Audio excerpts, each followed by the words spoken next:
राम जय जय राम राम सिया राम जय जय राम।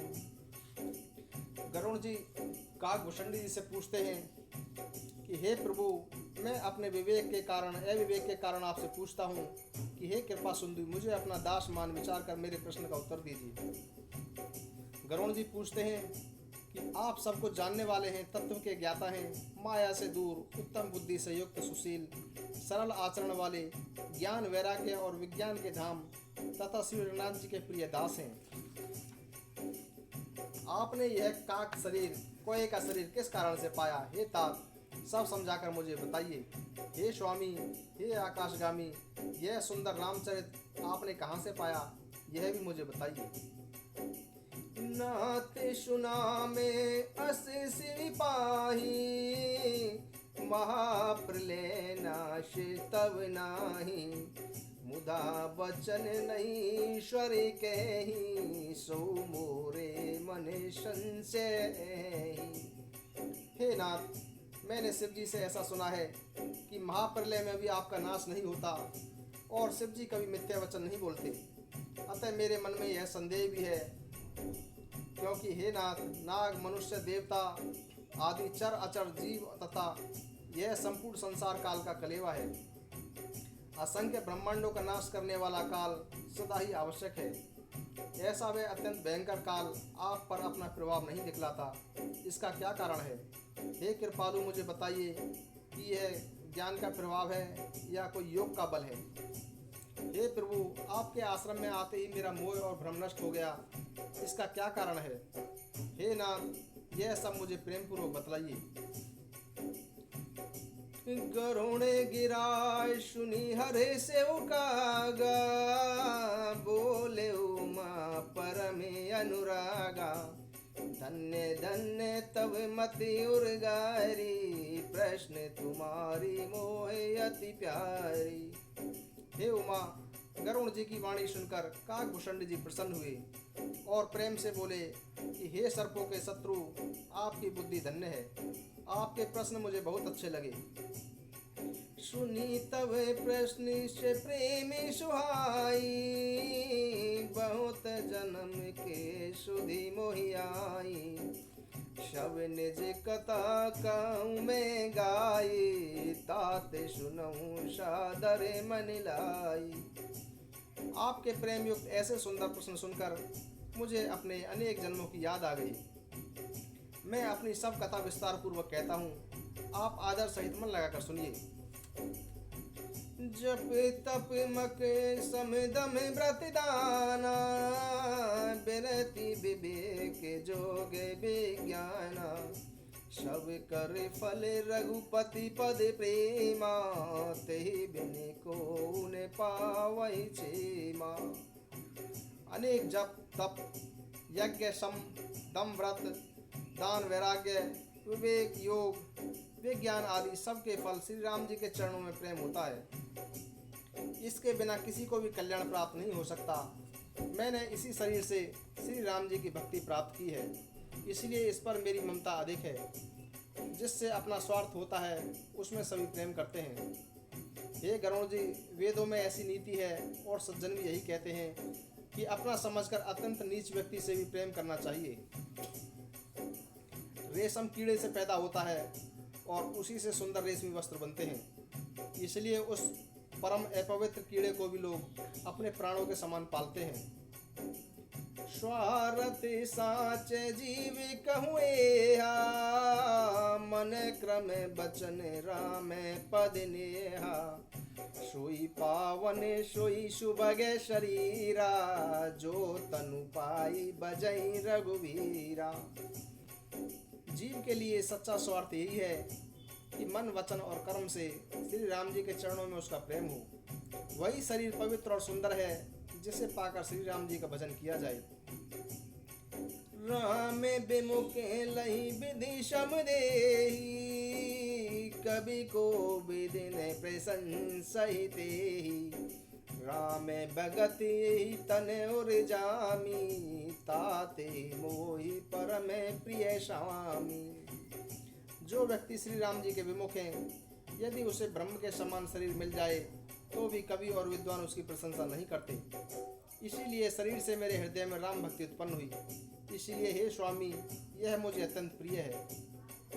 मेरा मरण अपनी इच्छा पर है, परंतु फिर भी मैं यह शरीर नहीं छोड़ता, क्योंकि वेदों ने बताया है कि शरीर के बिना भजन नहीं हो सकता। पहले मोह ने मेरी दुर्दशा की, श्री राम जी के विमुख होकर मैं कभी सुख से नहीं सो सका। अनेक जन्मों में मैंने नाना प्रकार के योग, जप, तप, यज्ञ और दान आदि कर्म किए।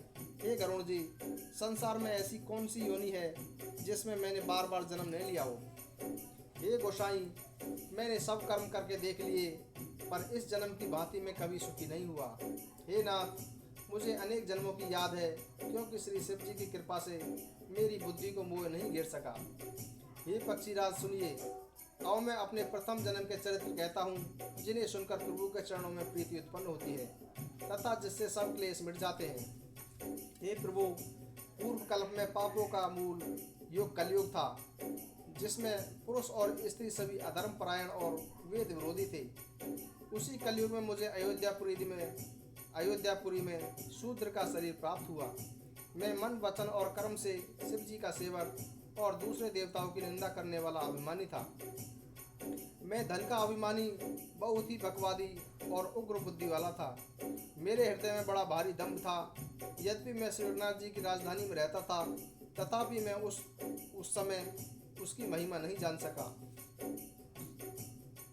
अब मैंने अवध का प्रभाव जाना। वेद, शास्त्र और पुराणों ने ऐसा कहा है कि किसी भी जन्म में जो कोई अयोध्या में निवास कर लेता है, वह अवश्य ही श्री राम जी के प्रति आसक्त हो जाएगा। अवध का प्रभाव जीव तभी समझ सकता है जब हाथ में धनुष धारण करने वाले श्री राम जी उसके हृदय में निवास करते हों। हे गरुण जी, वह कलिकाल बड़ा कठिन था। उसमें सभी नर नारी पापों में लिप्त थे। कलयुग के पापों ने सब धर्मों को ग्रस्त लिया, सब सदग्रंथ लुप्त हो गए तथा घमंडी व्यक्तियों ने अपनी बुद्धि से कल्पना करके अनेक पंथ प्रकट कर दिए। सभी लोग मोह के वशीभूत हो गए। शुभ कर्मों को लोभ ने ग्रस लिया। वे ज्ञान के भंडार, वे श्री हरि के वाहन। सुनिए, अब मैं कलयुग के कुछ धर्म बताता हूँ। वरन धर्म में नहीं आश्रमचारी, श्रुति विरोध रति शवे नर नारी, द्विज श्रुति बेचक भूप प्रियासन, को नहीं माने निगमे अनुशासन। कलयुग में ने वर्ण धर्म रहता है, इन्हें चारों आश्रम रहते हैं।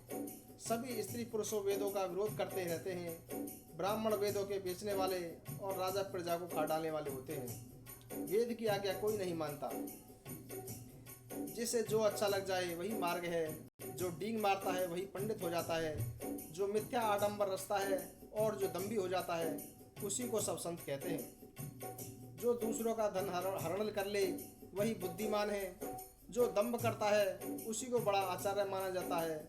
जो झूठ बोलता है और हंसी दिल्लगी करता है, कलयुग में उसी को गुणवान कहा जाता है। जो आचारहीन है और वेद मार्ग को छोड़ देता है, कलयुग में वही ज्ञानी और वही वैराग्यमान माना जाता है। जिसके बड़े बड़े नख और लंबी लंबी जटाएं हैं, वही कलयुग में प्रसिद्धि तपस्वी कहलाता है। जो अमंगल वेश और अमंगल भूषण धारण करते हैं और भक्ष्य अभक्ष्य सब कुछ खा लेते हैं, वे ही योगी हैं, वे ही सिद्ध हैं और कलयुग में उन्हीं की पूजा होती है। जो अपने आचरण से दूसरों का अहित करते हैं, उनको बड़ा गौरव प्राप्त होता है और वे ही सम्मान के योग्य माने जाते हैं। जो मन, वचन और कर्म से झूठ बकने वाले होते हैं, कलयुग में ही वक्ता माने जाते हैं। हे गोसाई, सभी मनुष्य स्त्रियों के वश में रहकर बाजीगर के बंदर की भांति नचाते हैं। शूद्र ब्राह्मणों को ज्ञानोपदेश देते हैं और गले में जनेऊ डालकर दान ग्रहण करते हैं। सभी पुरुष काम और लोभ में तत्पर और क्रोधी तथा देवता, ब्राह्मण, वेद और संतों के विरोधी होते हैं। अभागिनी स्त्रियों गुणों के धाम अपने सुंदर पति को छोड़कर पर पुरुष का सेवन करती है।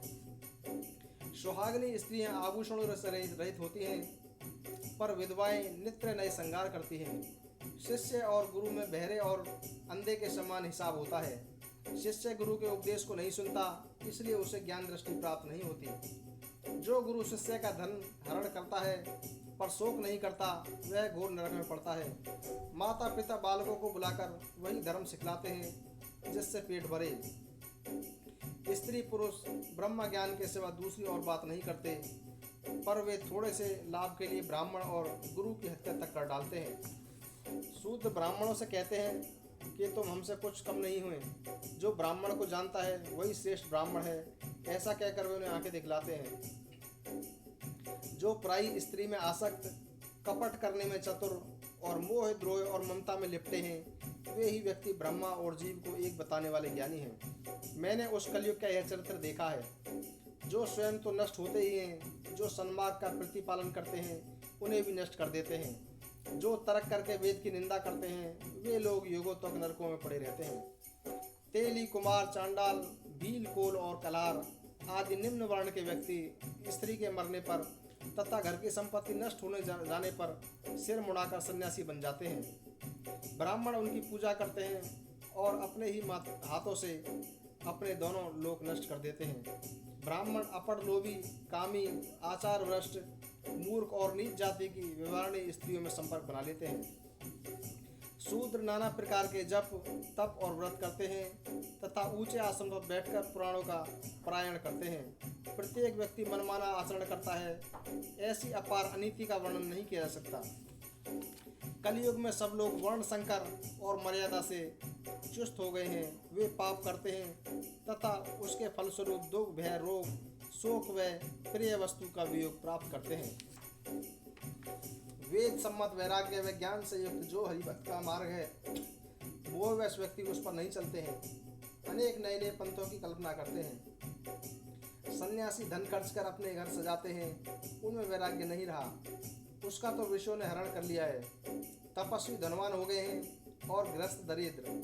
हे तात, कलयुग की लीला तो कुछ कही नहीं जाती। कुलवती और सती स्त्री को पुरुष घर से निकाल देते हैं और घर में दासी को रख लेते हैं। पुत्र अपने माता पिता तक को मानते हैं जब तक स्त्री का मुंह नहीं देख लेते। जब से ससुराल प्यारी लगने लगती है, तब से कुटुंबी शत्रु रूप हो जाते हैं। राजा लोग पाप परायण हो गए, उनमें धर्म नहीं रहा। वे प्रजा को नित्य बिना अपराध के ही दंड देकर उसकी दुर्दशा किया करते हैं। धनी लोग मलिन होने पर कुलीन माने जाते हैं। द्विज का चिन्ह जनेऊ मात्र रह गया है और नंगा बदन रहना तपस्वी का। जो वेदों और पुराणों को नहीं मानते, कलयुग में वे भी प्रभु के भक्त और सच्चे संत कहलाते हैं। कवि तो अनेक हो गए हैं, पर कवियों का आश्रयदाता कोई सुनाई नहीं पड़ता। गुण में भी दोष निकालने वाले बहुत, पर गुणी कोई नहीं है। कलयुग में बार बार अकाल पड़ते हैं, अन्न के बिना लोग दुखी होकर मरते हैं। हे गरुण जी सुनिए, कलयुग में कपट, हठ, दंभ, द्वेष, पाखंड, मान, मोह, काम और मद समस्त ब्रह्मांड में व्याप्त हो गए। मनुष्य जप, तप, व्रत और दान आदि धर्म तामसी भाव से करने लगे हैं। इंद्र पृथ्वी पर जल नहीं बरसाते और बोया हुआ अन्न उगता नहीं है। स्त्रियों के बाल ही उनके रह गए हैं, अर्थात उनके शरीर पर कोई आभूषण नहीं रह गया। उनको भूख भी बहुत लगती है, अर्थात वे सदा अतृप्त ही रहती हैं। वे धनहीन और अनेक प्रकार की ममता के कारण दुखी रहती हैं। वे सुख तो चाहती हैं, पर धर्म में उनकी आस्था नहीं है। बुद्धि थोड़ी और कठोर है, उनमें कोमलता नहीं है। मनुष्य रोगों से पीड़ित है, कहीं सुख नहीं मिलता है। अकारण अभिमान और विरोध करते हैं। 10-5 वर्ष का थोड़ा सा जीवन है, परंतु घमंड ऐसा है मानो प्रलय होने पर भी उनका नाश नहीं होगा। कली काल के मनुष्य को अस्त व्यस्त कर दिया है। कोई बहन बेटी का विचार भी नहीं रहा। लोगों में न संतोष है, न विवेक, न शीतलता ही है। सभी जाति कुचाति के लोग भीख मांगने वाले बन गए हैं। ईर्ष्या, कड़वे वचन और लालच भरपूर हो रहे हैं। समता समान हो गई है। सब कोई वियोग और शोक से भरे हुए हैं। वर्ण, आश्रम, धर्म के आचरण नष्ट हो गए हैं। इंद्रियों का दमन, दान, दया और समझदारी किसी में नहीं रही। मूर्खता और दूसरों को ठगना यह बहुत अधिक बढ़ गया है। सभी स्त्री पुरुष शरीर के ही पालन पोषण में लगे रहते हैं। संसार भर में केवल वही व्यक्ति रह गए हैं जो दूसरों की निंदा करते हैं। हे गरुण जी सुनिए, कली काल पाप और अवगुणों का घर है, किंतु कलयुग में एक गुण भी है कि उसमें बिना परिश्रम के ही भाव बंधन से छुटकारा मिल जाता है। सतयुग, त्रेता और द्वापर में जो गति पूजा, यज्ञ और योग से प्राप्त होती रही, वही गति कलयुग में लोग केवल भगवान के नाम से प्राप्त कर लेते हैं। सतयुग में सब योगी और विज्ञानी होते हैं। प्रभु का ध्यान करके सब भवसागर से तर जाते हैं। त्रेता में मनुष्य अनेक प्रकार के यज्ञ करते हैं और सब कर्मों को प्रभु को समर्पित करके भवसागर से पार हो जाते हैं। द्वापर में श्री राम के चरणों की पूजा करके मनुष्य संसार से तर जाते हैं, दूसरा कोई उपाय नहीं है। परंतु कलयुग में केवल श्री हरि राम का गान करके मनुष्य भवसागर से पार हो जाते हैं। कले जुगे जोगिने जगिने ज्ञाना, एक आधार राम गुण गाना।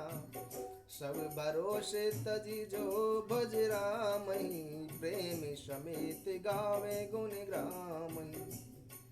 कलयुग में न तो यज्ञ है और न ज्ञान ही है, श्री राम जी का गुणगान ही एकमात्र आधार है। अतः सब भरोसे त्याग कर जो श्री राम जी का भजन और प्रेम सहित उनके गुणों का ज्ञान करता है, वही भवसागर से तर जाता है। इसमें कुछ भी संदेह नहीं है। नाम का प्रताप कलयुग में प्रत्यक्ष है। कलयुग की महिमा यह है कि इसमें मानसिक पुण्य तो होते हैं पर मानसिक पाप नहीं होते। यदि मनुष्य विश्वास करे तो कलयुग के समान दूसरा युग नहीं है, क्योंकि इस युग में श्री राम जी के निर्मल गुण को गाकर मनुष्य बिना परिश्रम किए ही इस संसार रूपी समुद्र से पार हो जाता है। धर्म के 4 चरण सत्य, दया, तप और दान प्रसिद्ध हैं, जिनमें से कलयुग में केवल एक दान रूपी चरण ही प्रधान है। किसी भी प्रकार का दान ही कल्याण करता है। श्री राम जी की माया से प्रेरित होकर लोगों के हृदय में सभी युगों के धर्म नित्य प्रति होते रहते हैं। शुद्ध सत्वगुण, समता, विज्ञान और मन का प्रसन्न होना, इसमें सत्युग का प्रभाव ही मानना चाहिए। सत्वगुण अधिक हो, कुछ रजोगुण भी हो, कर्मों में प्रीति हो, सब प्रकार से सुख हो, यह त्रेता युग का धर्म है। रजोगुण बहुत हो, सत्वगुण अत्यंत कम हो, कुछ तमोगुण हो तथा मन में हर्ष और भय हो, यह द्वापर युग का धर्म है। तमोगुण बहुत हो, रजोगुण थोड़ा हो, चारों ओर विरोध हो, यह कलयुग का प्रभाव है।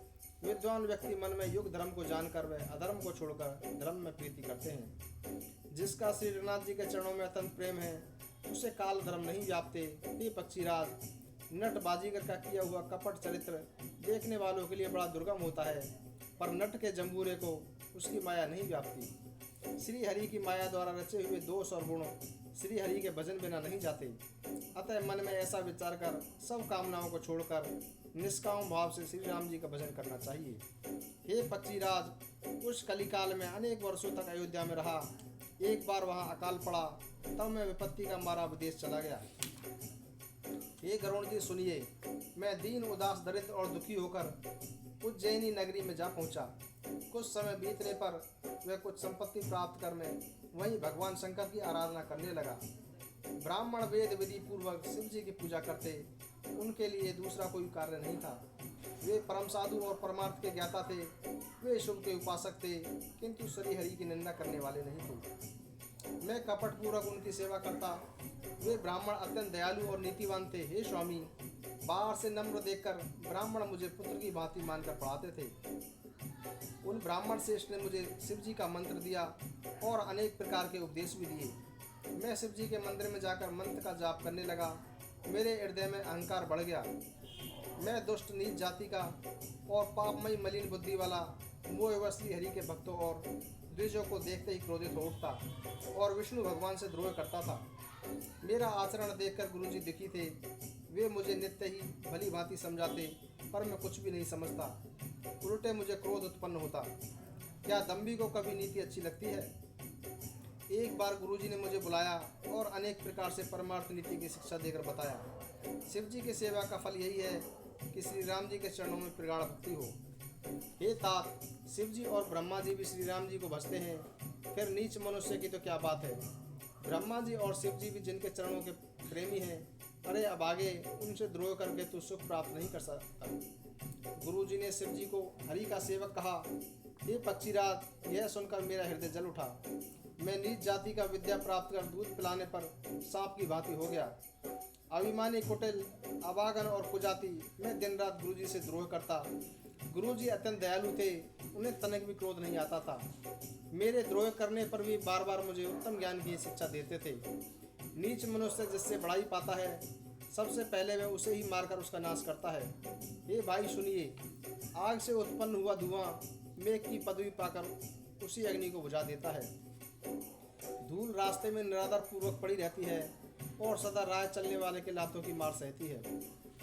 पर जब पवन उसे उड़ाता है तो सबसे पहले वह उस पवन को भी भर देती है और फिर राजाओं के नेत्रों और मुकुटों पर जा पड़ती है।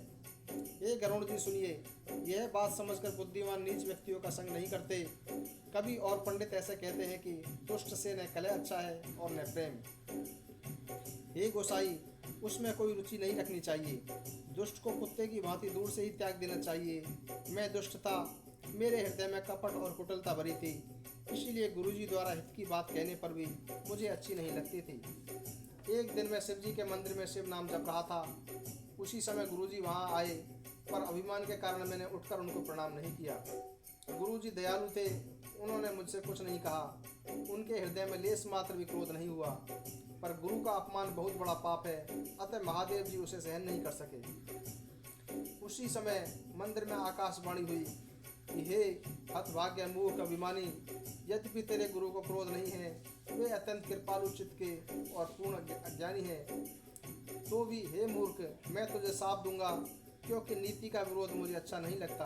अरे दुष्ट, यदि मैं तुझे दंड ना दूं तो मेरा वेद मार्ग ही भ्रष्ट हो जाए।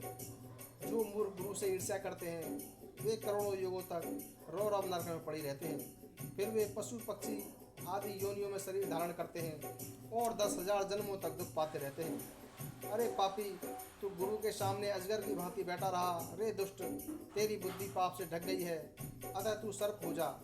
और अरे अधम से भी अधम, इस अधोगति सर्प की नीचे योनि में जाकर किसी बड़े पेड़ से कोटर खोखले तने में जाकर निवास कर। शिव जी का ऐसा साफ सुनकर गुरुजी हाहाकार करने लगे तथा मुझे कांपता हुआ देखकर उनके हृदय में बड़ा दुख हुआ। प्रेम सहित दंडवत करके तथा श्री शिव जी के सम्मुख हाथ जोड़कर मेरे भयंकर दंड का विचार कर गदगद वाणी से विनती करने लगे।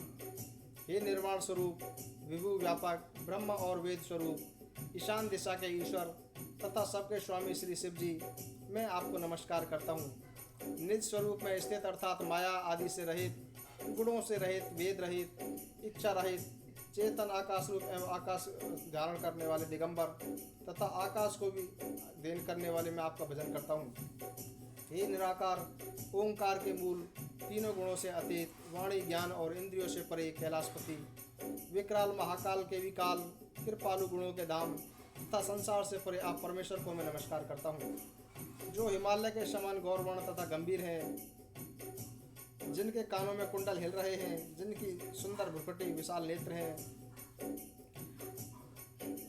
जो प्रसन्न मुख नीलकंठ और दयालु हैं, सिंह चर्म का वस्त्र धारण किए हुए और मुंडमाला पहने हैं, उन सबके प्यारे और सबका कल्याण वाले श्री शंकर जी का मैं भजन करता हूँ। हे उमापति, जब तक मनुष्य आपके चरण कमलों की सेवा नहीं करता तब तक उन्हें न तो इहलोक और परलोक में सुख की शांति मिलती है और न ही उनके पापों का नाश होता है। अतः हे समस्त जीवों में निवास करने वाले प्रभु, प्रसन्न होइए। मैं न तो योग जानता हूँ न ही जप और पूजा। हे शंभु, मैं तो सदा सर्वदा आपको ही नमस्कार करता हूँ। हे प्रभु, बुढ़ापा तथा जन्म के दुखों समूह को जलते हुए मुझ दुखी की दुख से रक्षा कीजिए। भगवान रुद्र की स्तुति का यह अष्टक शंकर जी की प्रसन्नता के लिए ब्राह्मण द्वारा कहा गया है। जो भी व्यक्ति इसे भाव भक्तिपूर्वक पढ़ते हैं उन पर भगवान शंकर प्रसन्न होते हैं। सर्वज्ञ शिव जी ने यह विनती सुनी और ब्राह्मण का प्रेम भी देखा। तब मंदिर में आकाशवाणी हुई कि हे द्विजश्रेष्ठ, वर मांगो। ब्राह्मण बोला कि हे प्रभु, यदि आप मुझ पर प्रसन्न हैं और यदि मुझ दीन पर आपको स्नेह है तो पहले अपने चरणों की भक्ति देकर फिर दूसरा वर दीजिए। हे प्रभु, यह अज्ञानी जीव आपकी माया के वश होकर निरंतर भूला रहता है। हे कृपा सिंधु भगवान, उस पर क्रोध न कीजिए।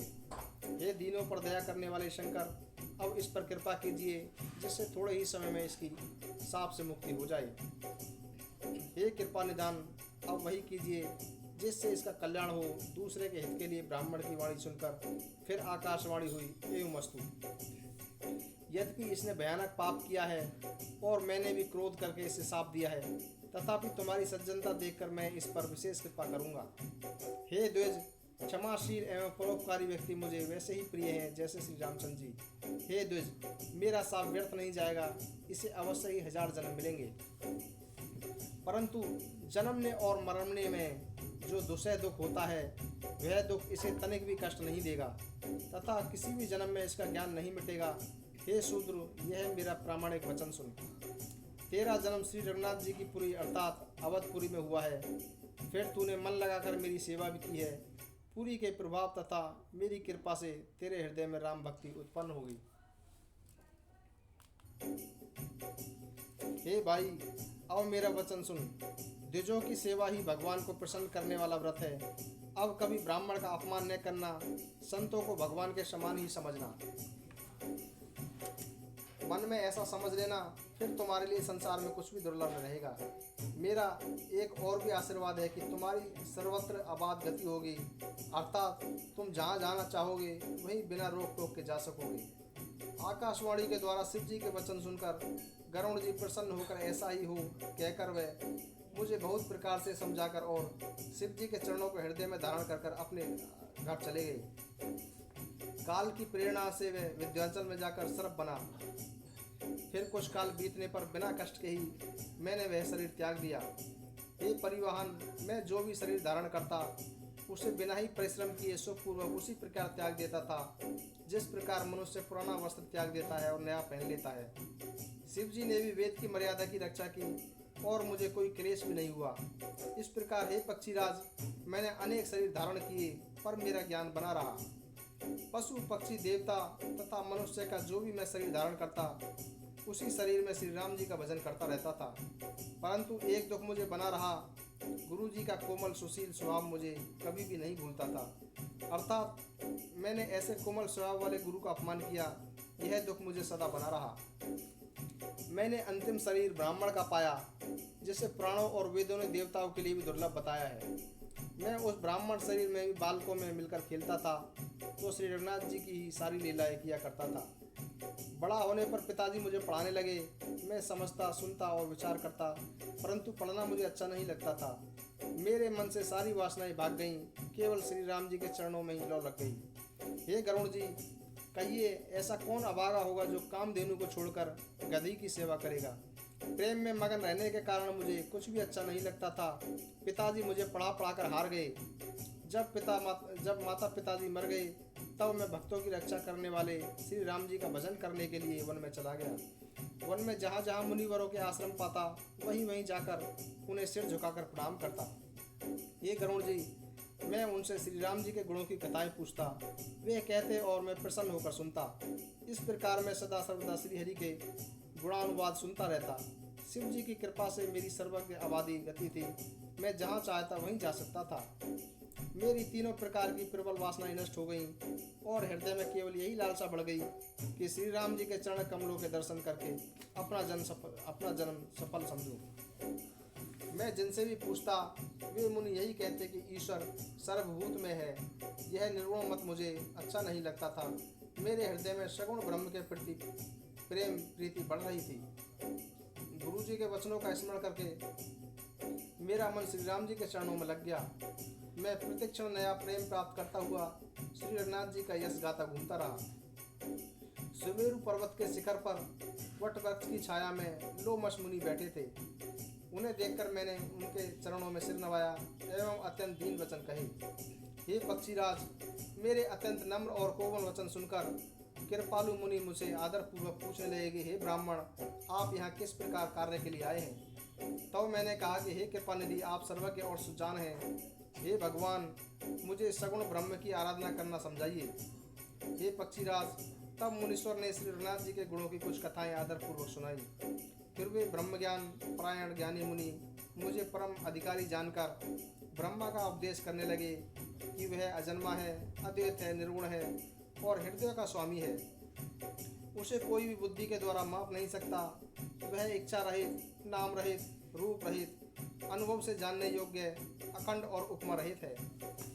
वह मन और इंद्रियों से परे, विनाश रहित, निर्विकार, सीमा रहित और सुख की राशि है। ऐसा वेद गाते हैं कि वही तू भी है। जल और जल की लहर की भांति उसमें और तुझ में कोई भेद नहीं है। मुनि ने मुझे अनेक प्रकार से समझाया, मन निर्गुण मर्म मेरी समझ में नहीं आया। मैंने मुनि के चरणों में सिर नवाकर कहा कि हे मुनीश्वर, मुझे सगुण ब्रह्म की उपासना समझाइए। मेरा मन राम भक्ति रूपी जल में मछली के समान रम गया है। हे मुनीश्वर, ऐसी दशा में वह उससे अलग कैसे हो सकता है? आप दया करके मुझे वही उपदेश कीजिए जिससे मैं श्री रघुनाथ जी को अपनी आंखों में देख सकूं। पहले नेत्र भरकर श्री अयोध्यानाथ को देखकर तब निर्गुण उपदेश सुनूंगा। मुनि ने फिर अनुपम हरि कथा कहकर सगुण मत का खंडन करके निर्गुण मत का निरूपण किया। तब मैं निर्गुण मत को हटाकर अत्यंत हठपूर्वक सगुण का निरूपण करने लगा। मैंने उत्तर प्रत्युत्तर भी किया, जिससे मुनि ने शरीर में क्रोध के चिन्ह उत्पन्न हो गई। हे प्रभु सुनिए, अपमान करने पर ज्ञानी व्यक्ति के भी हृदय में क्रोध उत्पन्न हो जाता है। यदि कोई चंदन की लकड़ी को बहुत अधिक रगड़े तो उससे भी अग्नि प्रकट हो जाएगी। मुनि बार बार क्रोधित सहित ज्ञान का निरूपण करने लगे। तब मैं बैठा बैठा अपने मन में अनेक प्रकार के अनुमान लगाने लगा। बिना देव बुद्धि के क्रोध कैसा? बिना अज्ञान के द्वैत बुद्धि कैसे हो सकती है? माया के वश रहने वाला परिच्छिन्न जड़ जीव क्या ईश्वर के समान हो सकता है? सबका हित चाहने के लिए से कभी दुख नहीं हो सकता। जिसके पास पारसमणि हो उसके पास दरिद्रता नहीं रह सकती। दूसरों से द्रोह करने वाला क्या कभी निर्भय हो सकता है? और कामी व्यक्ति क्या कभी कलंक रहित रह सकते हैं? ब्राह्मण का बुरा करने से वंश रह सकता है? क्या आत्मज्ञान होने पर आसक्ति पूर्वक कर्म हो सकते हैं? क्या दुष्टों के संग से किसी को सुबुद्धि मिल सकती है? और क्या पर स्त्रीगामी उत्तम गति पा सकता है? परमात्मा को जानने वाले क्या कभी जन्म मरण के चक्कर में पड़ सकते हैं? भगवान की निंदा करने वाले क्या कभी सुखी हो सकते हैं? बिना नीति जाने क्या राज्य चल सकता है? श्री हरि के चरित्र वर्णन करने पर क्या पाप रह सकते हैं? बिना पुण्य के यश प्राप्त नहीं हो सकता, बिना पाप के भी अपयश नहीं मिल सकता। जिसकी महिमा वेद संत और पुराण भी गाते हैं, उस हरि भक्ति के समान कोई दूसरा लाभ नहीं होता। हे भाई, संसार में इसके समान कोई दूसरी हानि नहीं कि मनुष्य शरीर पाकर भी श्री राम जी का भजन न किया जाए। चुगलखोरी के समान कोई दूसरा पाप नहीं है। और हे गरुण जी, दया के समान कोई दूसरा धर्म नहीं है। इस प्रकार मैं अगणित युक्तियां मन में सोचता रहता था तथा मुनि का उपदेश नहीं सुनता था। जब मैंने बार बार सगुण का पक्ष लिया तब मुनि क्रोध में बोले, अरे मूढ़, मैं तुझे सर्वोत्तम शिक्षा देता हूँ, पर भी तू उसे नहीं मानता और अनेक प्रकार के प्रश्नोत्तर करता है।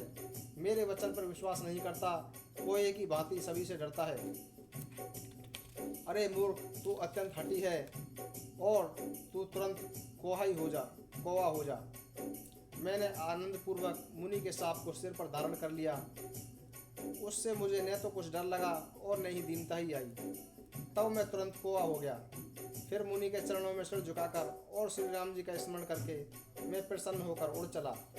शिव जी कहते हैं कि हे उमा, श्री राम जी के चरणों के प्रेमी तथा काम, अभिमान और क्रोध से रहित व्यक्ति सारे संसार में ही प्रभु को देखते हैं, पर वे किससे वैर करें?